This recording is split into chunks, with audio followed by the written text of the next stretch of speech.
Go. Okay, here we are. So we are going to start again from 34b, halfway down the page. We've done some of this before, so we'll go at a reasonable pace through and we'll see how we do. So first of all, Rav Huna brings a rule. What's that? Rav Huna said, Mashpin oisoi shavua she'enu b'shusoi. This is talking about somebody who is looking after something for somebody else. So you give me your cow to look after, and I'm doing it as a favor. So I'm only liable for gross negligence. If bandits come and run off with the cow, that's not my fault, and I'm not liable. However, if if the cow disappears and you come to pick it up and it's gone, then Rav Huna says, I have to make a shavua, an oath in Beis Din that I don't still have it. Now, we already knew that I had to make an oath that it's being carried off by bandits. Now I have to make Rav Huna says there's another oath that I had to make. It's not in my possession. I don't have it. Why do we have to have me make such an oath? Because Rav Huna says the worry is, if I'm looking after this cow day in, day out, and I think, it's quite a nice cow, and I fancy that for myself. And again, I have the insider trading knowledge that cows are going to go up in value next week. So you know what I'll do? I've got a better idea. Here's what I'll do. I will say that it got stolen, bandits took it away. But you know what? Because I'm a nice guy, I want to pay you back. How about that? Here you go. You have the money. You have the value of the cow. So I say to you, the cow got stolen. I'm not really liable because I was only doing this as a favor. But because I'm a nice guy, I'm going to give you the value of the cow. 500 quid in cash. There you go. Because I'm a stand-up guy. The owner's delighted. What did I really do? I snuck the cow round the back. It's in my barn. And I hold on to it for a week. Next week, the market in cows is going to explode. Cow be worth £1,000. I'll sell it off for £1,000. A bit quiet, down the pub. The Rose and Crown. Market, yeah. Down the Rose and Crown, £1,000. I make £500 profit for no work. Nice one. So Rav Huna says, we're not having that. If you want to pay off the owner and claim that you didn't really have to pay him back, but you're just being a nice guy, we make you make an oath that you haven't got it round the back. And when you're making your Bible oath in court, that's a very serious matter. And if we think that if the guard is lying, you're trying to do this shtick on the owner, then the oath will smoke him up. And they'll say, no, actually, yeah, okay, fine, it's a fair card. So that's what Rav Huna says. Again, we're talking about a case where the thing disappeared, the thing being looked at disappeared, and the guard didn't have to pay for it because he can claim it was taken off by bandits. But he says, you know what? I'm going to pay because I'm a nice guy. So he pays 500 quid and he can't just walk away, he says Rav Huna. Rav Huna says he also has to make an oath. He hasn't got it in round the back. And only when he's made that oath will we allow him to go on his way. Otherwise, we think he's kind of forcing a purchase of this cow with this trick. And that's not. Excuse me, Ahmed. The oath that he's making is that even if he's got the away, he hasn't got the away, he's still got to make the oath. Yeah, we don't know. That's the problem. So we say if you want to come to court and be the big tzaddik and say, oh my, it got stolen and I'm not really liable, but I want to pay the money back. Yeah, that's all very nice. We think, maybe you got a trick up your sleeve. Maybe you got it round the back all this time. So just to be on the safe side, Rav Huna says you have to make an oath, even in that case. It's indescribable. It's from God himself. The whole world shook when God said the fourth commandment, do not take my name in vain. There's no punishment great enough for Din to levy. That's God himself. But if he's a TV from the first place, yeah, he's not going to worry about that either. Well, your Bible oath is a serious matter. Yeah, that's how it was. Yeah, yeah. Okay, that's the assumption anyway. Stealing is one thing. Your Bible oath is another. Okay, so that's what Rav Huna says. Now, Rabbi, can I ask a question? Sure. Was this common in those days? Were there other examples where oaths had to be taken for when things were done like this, or was this a rare occurrence? It was all over the place, and we're going to come to another one shortly. Please God, you'll see. Okay, there's another common case where you make an oath, but you'll see soon. But you've got the other concept that if somebody like probably a Shemai, they're not going to make the oath. Right. So basically, it's not the right thing. Yeah. Yeah. So therefore, the only people who are going to make the oath are the ones that wouldn't put the first time. So you're right, and I'm on the ropes on this one. All I can say is that it seems the Gemara thinks there's a middle ground, that people will steal. That's one thing. When it comes to making an oath, that's big league stuff. That I won't do. If you stolen it, you'll be an idiot and actually fall to go on the best deal and sell it off.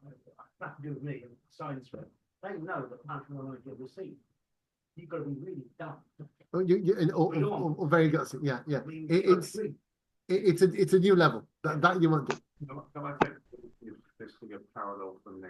Please do. If somebody said, okay, you take a safer Torah than you hold it, and say this or that, I think there'd be very few people who would want to do that if they were up-offers. And that's exactly how they did it. They were called Nikitas Chifetz. Oh yeah, they would have to hold a mitzvah.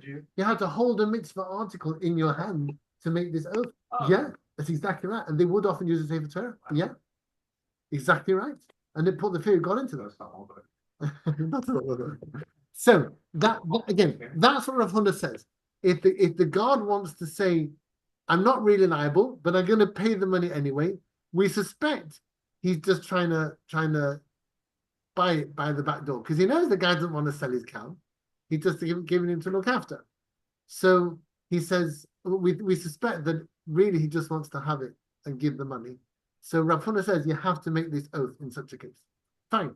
Now the Gemara is going to bring a long, different case with different combinations to it, and that will end up being a challenge to what Rav Huna just said. And we didn't finish this last week, but we're gonna have another run at it today and see how we do. Okay? And there's another. This is one for Alan. There's another oath, a Shavua scenario coming up in this case. Mesive. So you'll see we're a little bit further on where we started. The third word in from the right has got a star by it and a little letter. It says Hamava es Chavera. That's where we're at. Mesive. So we ask a question on Rav Huna. Hamava es Chavera al Mashkan. If somebody lends his friend money with a pledge, and remember last week we chose to make it the fridge, right? So there's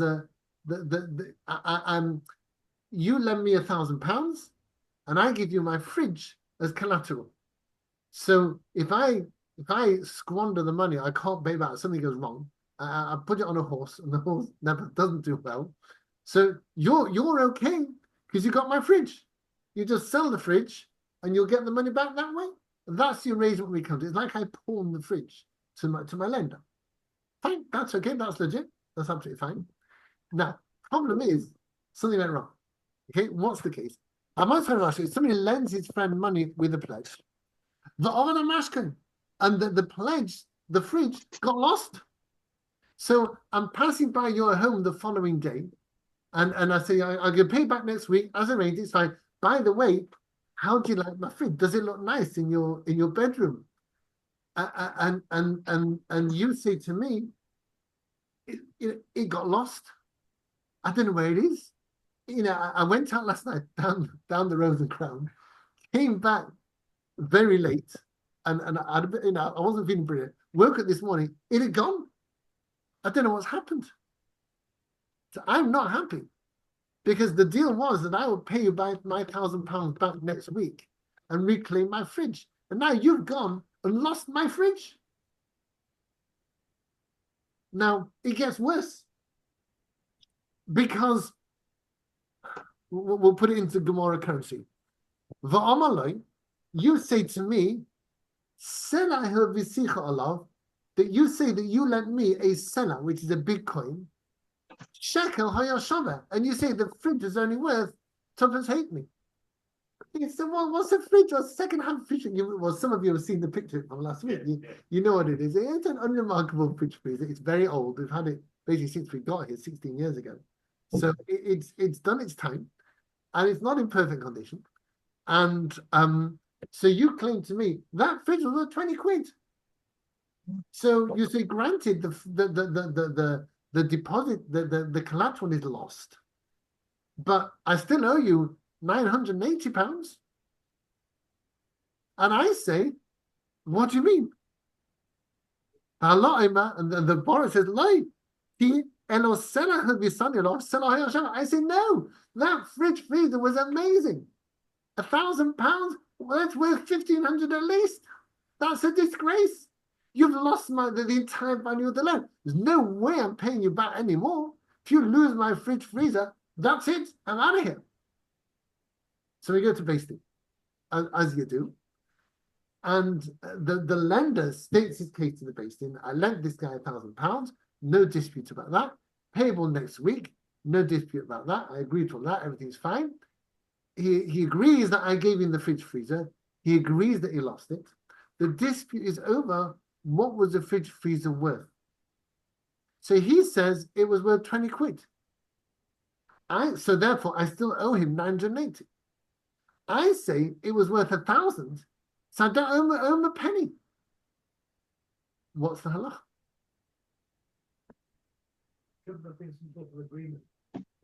There should have been, but again, the Rose and Crown, they don't do agreements. Half the amount of money. So that's a nice thing to say, and often Basting will come to a compromise. Compromise, yeah. The Basting will try to do that, but we're talking before that stage. What is the actual din? What's the basic judgment? A compromise is a nice thing to broker, and we try to do that. But if he says no, I want the letter of the law, and that's it. It's a strict letter of the deal. Yeah. That's it. That's it. So what happens? That's it. He doesn't have any money. That's right.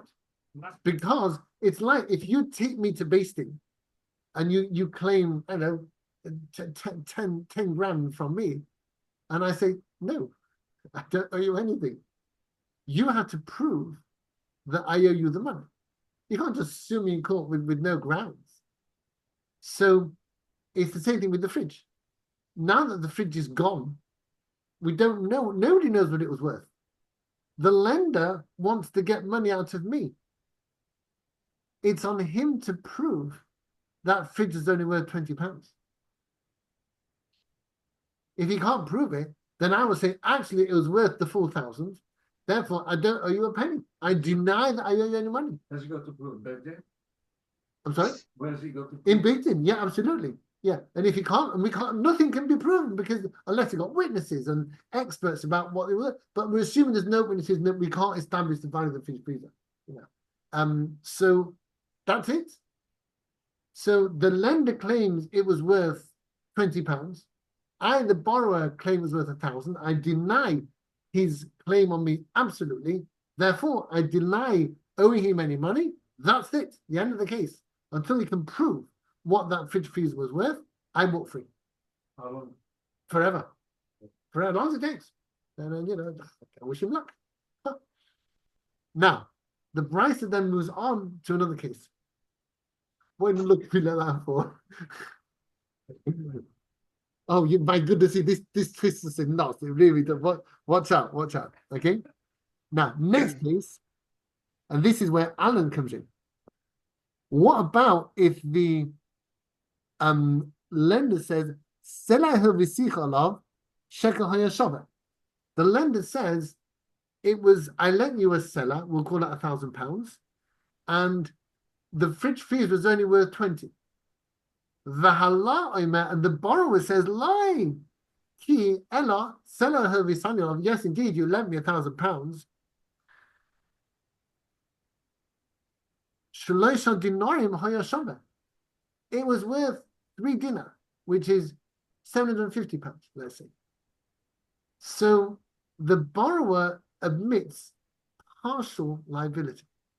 He says, I gave you that fridge freezer as collateral. I agree it wasn't worth the full 1,000, but it wasn't worth nothing. It was worth £750. So now you're claiming 980 off me. I maintain I only owe you 250. Now this gets us into a new scenario. And imagine, for example, that Cyril sues me for 10 grand in court, all right? And I say, no, I owe you 5 grand. So I admit that a loan took place, and either I say you only lent me 5 grand in the first, or I say I've already paid you back 5 grand, whatever you want. There's no documentation, there's no witnesses, there's nothing. It's your word against mine. So in such a case, I don't just pay you what I owe. I also have to make a shavua, an oath, that I only owe you. If I'm going to make an admission that I owe the £5,000 of benefit, Yeah, I'm not going to do that unless I genuinely believe that, because otherwise I could just say, no, I don't owe you anything. Take a long look at your finger. Hold on. Don't play the rabbi. And it's not in my interest to admit that I owe anything. Always looking. And so I would believe the person who would make that admission. I hear what you're saying. I mean, we certainly believe that he owes 5,000 because he said it's. Yes, but I believe that, and that he doesn't owe the 10. Okay, so here's the Gemara's rationale. Yeah, and the tibit is it's the Chumash itself that says he has to make this oath on the other half. What's the rationale? So the Gemara explains it elsewhere. The Gemara explains it. The Gemara says it like this: that when somebody lends me money, they're doing me a favor, because in Jewish law, every loan is interest-free. So you've bailed me out of a nasty spot by you gave me the breathing space of ready cash. And it costs you the use of that money. You could have used that money to speculate or whatever for your own cash flow, and now you're giving it to me. You've lent it to me. That's really nice of you. So let's say, for example, I'm in a spot and I can't pay you back now. I've got another hot tip for tomorrow. Destiny's Child in the 4:30 at Ascot. It's a surefire winner, right? So please God, in 2 days' time, I'll be laughing. All right, I'll be the man who broke the bank at Monte Carlo. But for now, I'm in a bit of a spot. I can't pay back now. So what I'd like to do is stand up in court and say, I don't owe you a penny. What do you mean 10 grand? I owe you nothing. I want to do that, because that way I know I can walk free. And then in 2 days' time, I'll pop round your house and I'll say, actually, I just wanted to put you off, and but now here's the money. But I can't do that because you did me a favor. And for me to stand up in a basting in front of you and say, I don't owe you a penny, I can't. I've got, believe it or not, I have some conscience. I know I lie and cheat the entire time in these hearings, but I have some. I can't stand there in front of my good friend Cyril and say, I don't owe you a penny. What do you mean? And disgrace you in front of the Dayanim? Make you out to be a liar, a vexatious litigant? I can't do that. So I got to find a middle way. So what I say is, I owe you 5 grand. And I happen to have that in my emergency fund, the teapot. All right. So I'll say I owe you 5, and that way I'll give you the 5. And next week, Destiny's Child comes in, please God, I bring the other 5. We'll be fine. We'll be square. That's the Gemara's rationale.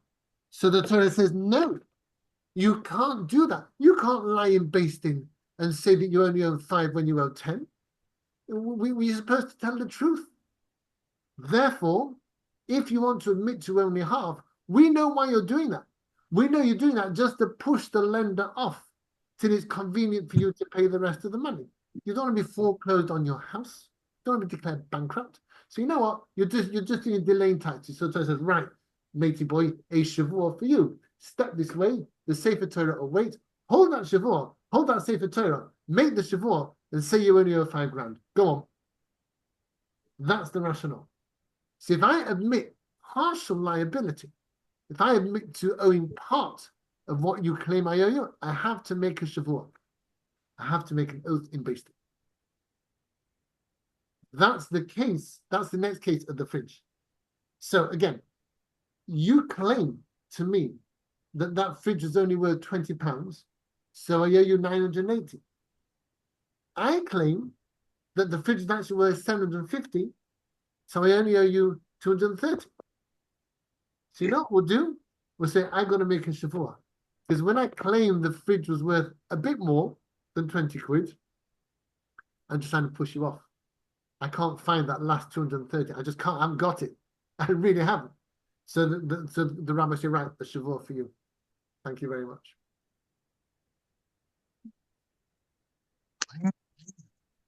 So that's the next case in our Bryce. So the first case is when I say the fridge was worth £1,000.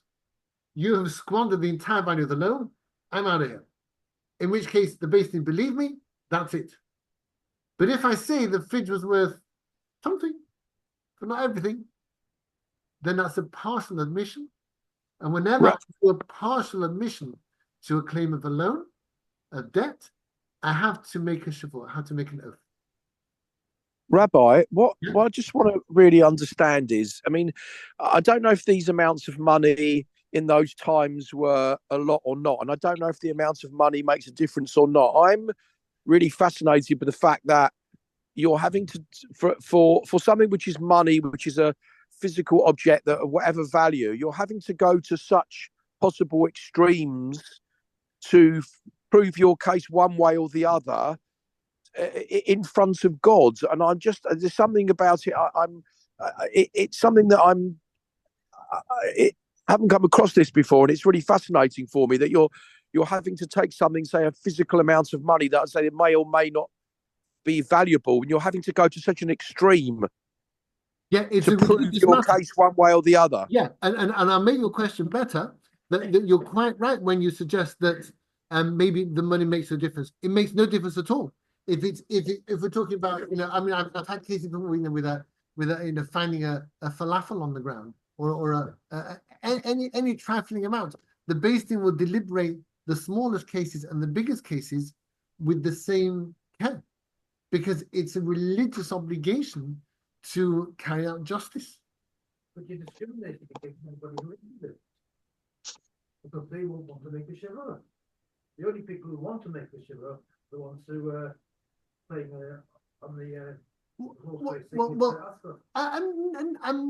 no, because maybe it's true. Maybe he did. Maybe the fridge freezer was really only worth 750. So make your shavua and it's fine. You had the option, or if you want to go the extra mile and say, I never want to make a shavua, therefore I'd rather pay the money, then good luck to you, but we're talking about this sort of middle ground, the average Joe, and the presumption is that he'll make a shavua if it's true, will not make a shavua if it's a lie. That's the Gemara's presumption. Take it or leave it, that's what it is. That's how it is. So again, in answer to Anna's question, justice is a religious matter. So much so that the Supreme Sanhedrin was sited right next to the temple in temple times. It was on Temple Mount, because justice and service of God go hand in hand.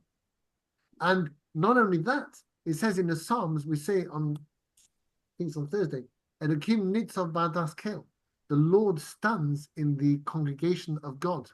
And this is taken to refer to a Beis Din, sitting to judge the case, and the Dayanim sit, and out of respect for their deliberations, God stands. God stands before human judges out of respect for their judgment, their justice. So Anna's absolutely right. It's a religious matter. Yeah, we do make a big fuss about it. Yeah, it's very important. Got to get it right. So, Rabbi, that's the Sanhedrin where Hashem does that. Yes. And there's an expression in modern Hebrew, din pruta kedin me'ah. The law about 1 penny is the same amount, the law of 100, whatever, shekel, pounds, whatever. So fascinating. There we are. So again, the deal is if the borrower asserts that the fridge freezer, the lost collateral, was worth the entire value of the loan, the borrower walks free. If he asserts that it was only worth some of the loan and admits he owes some of the rest of the money, then A, he has to pay what he admits he owes, and B, he has to make an oath on the bit he says he doesn't owe. If he says the fridge was worth 750 and he only wants to pay 250, then he has to make an oath that the fridge was worth 750, and then he just pays the 250. That's the deal. Now, we're not done yet. We're now going to turn the tables. Okay? We're going to make the lender into a borrower, and we're going to make the borrower into a lender. Watch this. It's amazing. And if you think that can't possibly work, just you wait and see. Next case.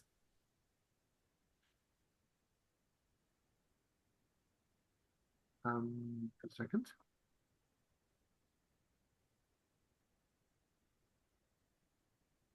Here we are.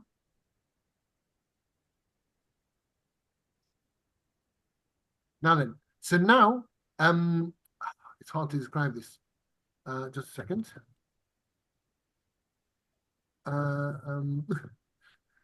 Do you see what it says on the right in Tosas? It says in big letters, Hareini, on the right hand side of the page. So if you go left from there into the Gemara, just a second. Here we are, and down 2 lines. And you see at the beginning of the line, it says Shover Chayov, then it says Selah. That's what we wrote. So the Brisa is another case. And this all is coming towards a question on Rav Huna, which we probably will get today, but never mind. Selah Visanyalov, Beis Hayashover. This is the borrower speaking after this fridge freezer has gone missing. You lent me a Selah, £1,000. My fridge freezer was worth 2,000. You owe me, says the borrower. That fridge freezer was worth an absolute fortune, and you gone and lost it. So not only do I not owe you anymore, you've lost me a £2,000 fridge over a 1,000 loan. So thank you very much. You, my erstwhile lender, are now become my borrower. You owe me £1,000. So the borrower is in high dudgeon. This is a disgrace. You cost me £2,000. And granted, I owe you 1,000, but the other 1,000, I've got to put food on the table. So A, I'm not paying you back a penny, and B, you owe me, as it happens. That's what the borrower now says. You owe me. So now what was the lender is now fighting this off. So what does the lender reply? And the other one says, like, no, he rather, Ella, only, Selah Visich Allah, I lent you a Selah, £1,000 for this fridge freezer. Selah Hayasham is only worth 1,000. What do you mean the fridge freezer? You would say that, wouldn't you? Fridge freezer worth £2,000. A likely story. It was worth 1,000. And now you're terribly sorry it's got lost, but we quit. Are we still in a situation where we have no proof as to what the independent proof as to what the value of this? Exactly. Yes. Yeah. We don't know. We've got no idea. So it's his word. Exactly. But now we can work this out, because now the borrower is become the lender. He's become the creditor, because he's saying you owe me £1,000 for the difference between what I borrowed from you and what the collateral was worth. I borrowed 1,000, but I gave you a £2,000 fridge freezer as collateral. Now you've gone and lost it. What an idiot! I want my £1,000 back. So what was the borrower is now claiming money off the lender, and the lender says, "A lot of rubbish. Your fridge freezer was just about worth 1,000. I'm being generous, but no way I'm paying you extra for it." But why would I borrow £1,000 from you and give you a fridge which I know is worth double that. I'll tell you why. Because I'm absolutely desperate for the money. Destiny's Child, I can't miss that. Unmissable, all right? But the only thing I got to give you is my fridge. I'm sitting in my bus shelter with my fridge freezer. That's it. That's all I have in the world. And you say, you know what? I'll take the fridge freezer. I say, anything. Fine, go have it. I'm going to pay it back next week. It's going to win. It's fine. I'll pay it back next week. It'll be good. Are we back to doing the favour and no interest at all? It's not, well, now, I suppose I have done you a favour because I gave you a fridge freezer that was worth a lot more than a loan. You had something in your possession worth a lot. And now, if you deny that extra 1,000 altogether, then fine, we'll believe you. But what if the lender says to the borrower, that fridge freezer wasn't worth 2,000, it was worth 1,500. So now I've lost it, I owe you 500.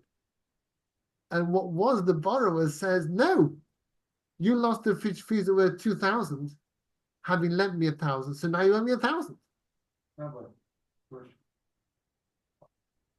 You lend the fridge, you lend money, you lend your car, you lend whatever you lend.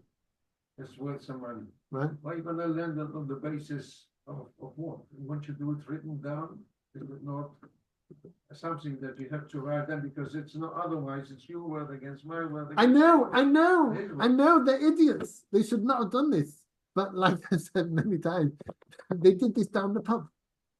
They're idiots. They just having a drink, and one goes, I'm down on my luck, and I really want to put money on that horse on this weekend. He goes, you know what? I'll lend you the money. Can you give me a collateral? I'll send over my fridge for you. All right, fine. They're idiots, and that's why we've got this palaver. We've got this stupid mess because they couldn't get their act together and sort it out properly. You're quite right. They should have had a written contract. They should have had an expert valuation of the fridge freezer they both signed to. They were all fine, but they didn't. But they still got to. They still have the right to come to base to get it sorted. And we, the Dayanim, have to sort out this mess. I'm not happy. But are we going back down the Shavor route? Yes, we absolutely are. Oh yeah, kind of. No, we're not there. We're not. I don't believe it. It's gonna get a bit complicated soon. This is the easy bit. This is easy. Yeah, it's gonna get complicated soon.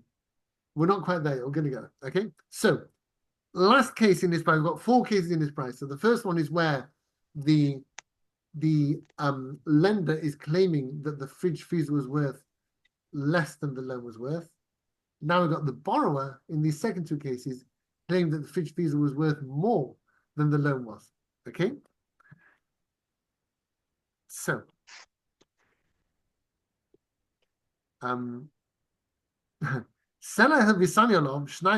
last case. So you see where it says Sho'al in big letters in Tosfos on the right. If you go in from there and up a tiny bit of a line, it says Selah at the beginning of a line.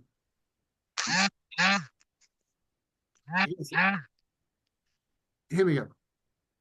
So it says Selah Hayoshavet. Sorry. I'm sorry.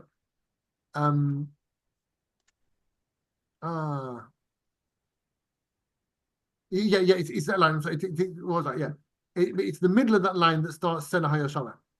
All right. So it says, Selah Hivisanilov, you lent me £1,000 on this fridge freezer, Shnayim Hayoshavet, and I maintain the fridge freezer worth 2,000. And the lender who lost the fridge freezer says, Loi, no, Ki Elo, Selah Hivisichalov, I lent you £1,000 on that fridge freezer. He dinorim Hayoshavet, it was worth 1,200. So the lender agrees that he now owes his borrower something. He says he owes him £200 because he says the fridge freezer it was a nice fridge freezer. Yeah, a certain cachet, Ashkan God. So it's worth 1,200. But the borrower says no, that fridge freezer was worth 2,000. Therefore, you owe me a whole 1,000. So what was the lender is now saying I only owe you 200. And what was the borrower is saying, you owe me 1,000. So now the lender is making a partial admission about what he owes to his borrower because he lost his pledge. So one more time, and let's do David and me. David lends me £1,000. I give him my fridge freezer. David loses the fridge freezer. So I'm angry, and I say that fridge freezer was worth 2,000. You owe me £1,000 now because you lost it. And you say to me, no, that fridge freezer was only worth 1,200. So given that you already lent me 1,000, which I'm not paying back, you owe me another 200. So the dispute between David and me is that I say he owes me 1,000 for the remainder of the value of the fridge freezer. He says he only owes me 200. So he's making a partial admission to my demand from him. No, shouldn't all this will be done before when you lend the money, when all this is written down? No, it wasn't written down at all. No, they didn't. They didn't write down a thing. Halavai had people like you. Would be fine. They didn't. They didn't write down